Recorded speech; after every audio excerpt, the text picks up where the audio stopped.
এগুলো কোনো গাল গল্প নয়, কোনো কেচ্ছা কাহিনী নয়, এগুলো কিন্তু ইসরায়েলি রিওয়ায়াতও নয়, সহিহ হাদিস। এগুলো নবী সাল্লাল্লাহু আলাইহি ওয়াসাল্লাম হাদিসগুলো বলেছেন, এক সরিষা দানা পরিমাণ মিথ্যা নাই এখানে।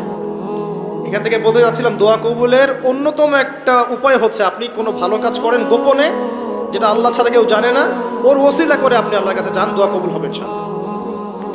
আরেকটা অপশন হচ্ছে আল্লাহ পাকের যে নাম এবং সিফতগুলো আছে এগুলোকে ওসিলা করে দোয়া করা। যেমন, আল্লাহ তোমার রহমান নামের ওসিলায় আমি তোমার কাছে দয়া চাচ্ছি, তোমার আল গফুর নামের ওসিলায় আমি ক্ষমা চাচ্ছি, তোমার আর রাজ্জাক নামের ওসিলায় আমি রিজিক চাচ্ছি, ওয়াহাব নামের ওসিলায় আমি সন্তান চাচ্ছি, ইত্যাদি। কথা কি বুঝতে পারছেন? যে নামের সাথে যে বিষয়টা যায় এটা ওসিলা করে আপনি দোয়া করলে ইনশাআল্লাহ তাআলা আপনি আপনার ফলাফল পাবেন। আর একটা সবচেয়ে বড় অস্ত্র শিখিয়ে দিচ্ছি, এটা আমি কাউকে শিখাইনি আজ পর্যন্ত, আজকেই প্রথম। এবং আমি আমার জীবনে দেখেছি এই ওসিলা করে যা চেয়েছি পাইনি এমন কোনোদিনও যায় নাই, আলহামদুলিল্লাহ। আমি সম্পূর্ণ আল্লাহ পাকের কৃতজ্ঞতা এবং শুকরিয়া আদায় করছি। এইটা ওসিলা করে আমি যা চেয়েছি আমি সারা জীবনে তাই পেয়েছি। এবং আমি বিশ্বাস করি আমি যা পেয়েছি, এই বয়সে আমি যা পেয়েছি আল্লাহ পাক কোটি কোটি মানুষকে তা দেন নাই, এটা আমি বিশ্বাস করি। এই বয়সে আমি যা পেয়েছি আল্লাহ পাক আমাকে যা দিয়েছেন, যত দিয়েছেন, কোটি কোটি মানুষকে আল্লাহ পাক তা দেন নাই, আমি এমনটাই মনে করি। আমি কি শিখাই দেব সেটা? আপনি আল্লাহ পাকের তাওহীদের ওসিলা দিয়ে দোয়া করেন। দোয়া করতে করতে আল্লাহকে বলেন, আল্লাহ তোমার তাওহীদের কালিমা লা ইলাহা ইল্লাল্লাহ এর ওসিলা করে তোমার কাছে আমি চাচ্ছি, আপনি পাবেন ইনশাআল্লাহ।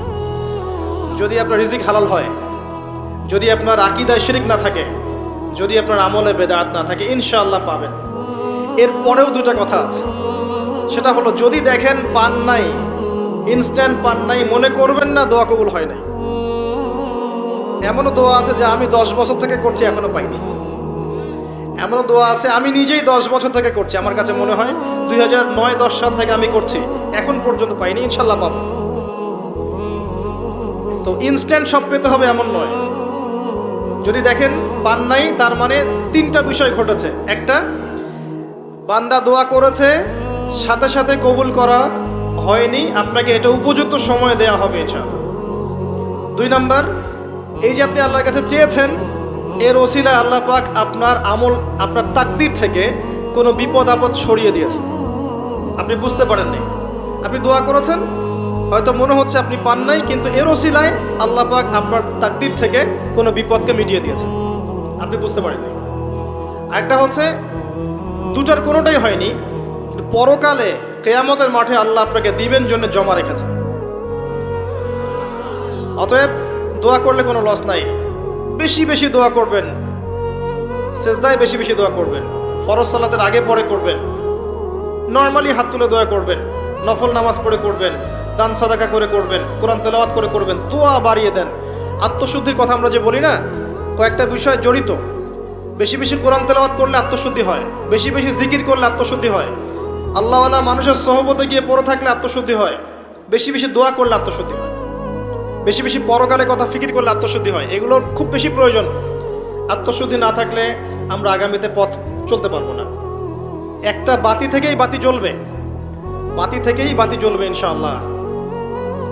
আপনি নিজেকে ছোট মনে করেন না, তুচ্ছ মনে করেন না, একটা বাতি থেকেই 1000টা বাতি জ্বলবে ইনশাআল্লাহ। আগে নিজে ঠিক হন, তারপরে কু আনফুসাকুম ওয়া আহলিকুম নারা, নিজে জাহান্নামের আগুন থেকে বাঁচো, পরিবারবর্গকে বাঁচাও। পরিবারকে বাঁচান ভাই। পরিবার খুব কঠিন জিনিস, কারণ পরিবার কথা শুনতে চায় না। হ্যাঁ, দেখবেন মানুষ কথা শুনবে, পরিবারের লোক কথা শোনে না, এমন হবে। ওইখানে আপনাকে সবর করতে হবে। যদি দেখেন যে শেষমেশ দাওয়াত দিতে দিতে, বুঝাতে বুঝাতে আর কথা শোনেই না, আপনি আলাদা হয়ে যান, তাও কথা বুঝতে পারেন নাই, আসহাবুল কাহাফের মতো হয়ে যান, তারপরে আপোষ করেন না অন্যায়ের সাথে।